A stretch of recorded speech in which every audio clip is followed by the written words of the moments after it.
Bonjour et bienvenue dans cette vidéo. J'espère que vous allez bien. Première chose, avant de poursuivre, merci de vous abonner et de mettre un petit pouce bleu, ce qui permettra à l'algorithme de YouTube de mieux enregistrer cette chaîne et de mieux la faire monter dans les recherches, tout simplement. Et merci de nous soutenir. Aujourd'hui, nous allons parler du gilet défibrillateur portable. Alors je suis au bloc, ça veut dire que c'est un patient qui finalement a dû être implanté à un défibrillateur. Et je l'ai entre les mains. Alors ce qu'il y a de bien, c'est que je l'ai entre les mains. Donc quel est le plan? Je vais vous le montrer. On va parler des indications et de parler de dans quel pourcentage de cas finalement c'est utile. Je vous enjoins, il y a d'autres références, notamment qui parleront des défibrillateurs sur cette page. Donc si vous êtes abonné, vous pourrez aller accéder directement aux différentes playlists. Alors, commençons. C'est quoi le gilet défibrillateur portable? C'est un gilet. Là, on l'a sous la main, c'est assez rigolo. Donc, c'est un gilet qui se porte comme un gilet, voilà. Et qui a la possibilité d'enregistrer l'ECG. Donc, il a des électrodes à l'intérieur. Vous voyez, là, je vous le montre de l'intérieur, c'est quand même assez sympa. Là, c'est les électrodes. C'est les petites électrodes, elles sont ici. Vous voyez. Et qui va pouvoir délivrer des chocs si besoin par ces palettes dans lesquelles le gel peut se diffuser et qui est relié à un défibrillateur intelligent, une batterie. Il y a un chargeur de batterie pour pouvoir changer de batterie.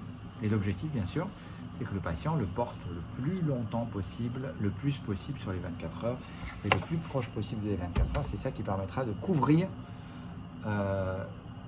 les 24 heures sur une période donnée. Donc, deuxième question, quelles sont les indications? Il y a des indications de remboursement en France pour le gilet défibrillateur portable.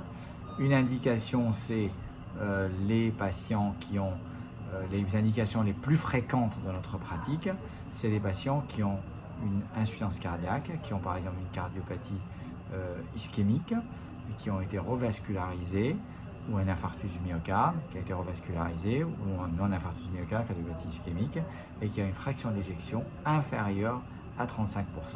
On sait que ces patients ont potentiellement une indication à la pose d'un défibrillateur, mais c'est trop tôt pour les implanter parce qu'il ne faut pas les implanter dans les 45 premiers jours.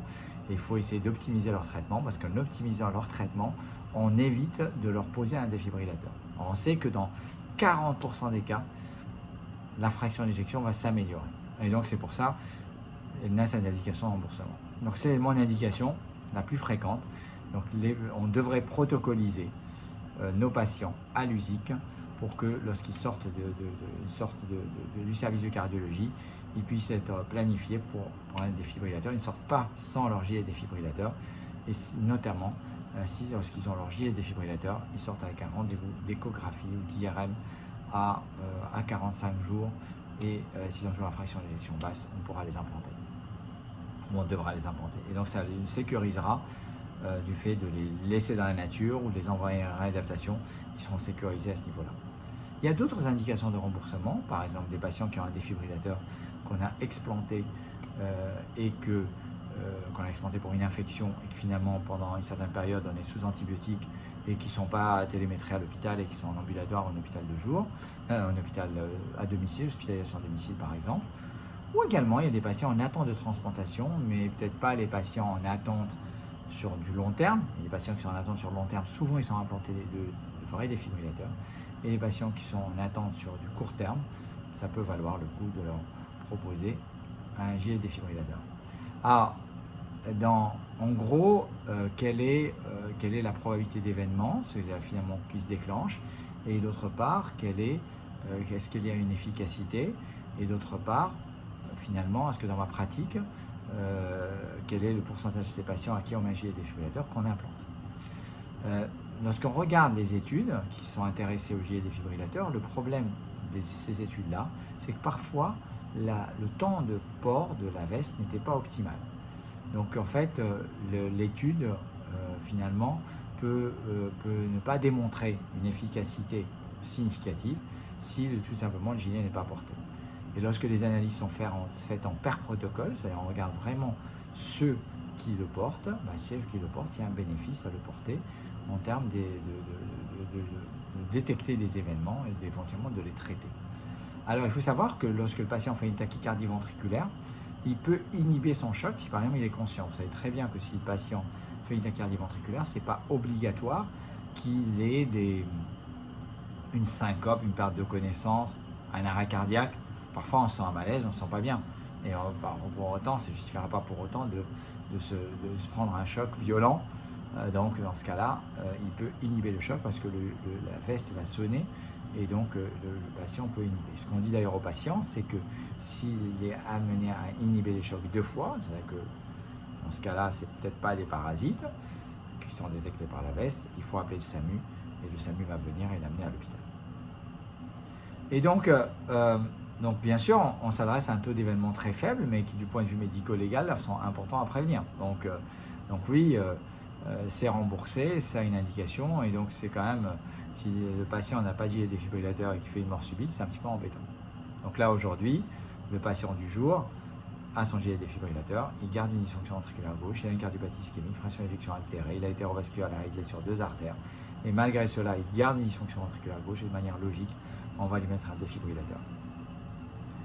Et donc, quel est dans ma pratique le pourcentage de patients qui sont implantés lorsqu'on leur met un gilet défibrillateur? Dans ma pratique, on est environ à 1 sur 2. C'est-à-dire, on a très très peu de perte de vue. C'est-à-dire, globalement, les patients ont un suivi assez bon. C'est-à-dire, le fait d'avoir le gilet, finalement, ils sont dans un suivi plus renforcé. Et donc avec ils ont un suivi qui est assez optimisé. Et dans ma pratique, finalement, le suivi est bien mené parce que finalement, le fait d'avoir la veste, le fait d'avoir eu l'éducation, le fait d'avoir eu l'information, etc., fait que finalement, les patients ont un suivi renforcé et ne sont pas perdus dans la nature.